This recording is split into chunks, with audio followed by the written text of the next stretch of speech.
কোরবানির ঈদটা বাসায় অনেক কাজ করতে হয়। চট্টগ্রামের বিখ্যাত কালাভুনা, আমার কখনো অভিজ্ঞতা নেই কোরবানির হাটে যাওয়ার। ঈদ বলতে আসলে তো খুবই আনন্দের একটা সময় এবং সেটা পরিবারের সাথেই কাটানো হয়। প্রতিবারের মতোই সেরকম যে পুরো পরিবারকে নিয়ে ঈদ পালন করব। এই তো কোরবানির দিন সবাই আসলে বাসার অনেক কাজ থাকে। কোরবানির ঈদটা বাসায় অনেক কাজ করতে হয়, সবাই মিলে একসাথে এগুলো নিয়ে বিজি থাকতে হয়, রান্না বান্নাতে হেল্প করি। এই তো এইভাবে কেটে যায়। কিছু কিছু পারি।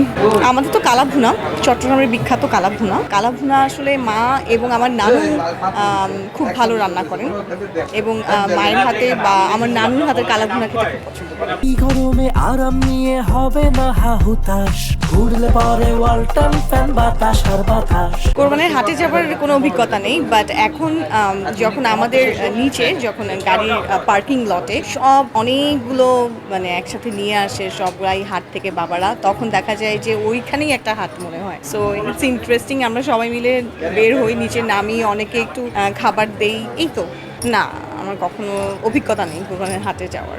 ভালোই লাগে, পরিবারের সাথে একসাথে উদযাপন করি, অনেক গেস্টরা আসে বাসায়, সো রিলেটিভসদের সাথে দেখা হয়। ডেফিনেটলি একটা স্পেশাল ডে। হ্যাঁ, তিনিও চট্টগ্রামের।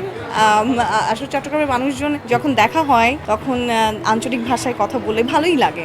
ভাই ও আচ্ছা কেমন আছে, ভালো আছে সেটা জিজ্ঞাসা করেছি, যে অনেকদিন পর দেখা হচ্ছে, কেন আসুন ভালো আসুন। না, ওরকম কোনো কিছুই বলা হয় না। নর্মাল কোনো নাটকের প্রয়োজনে হলে তখন বলা হয়, এছাড়া বলা হয় না।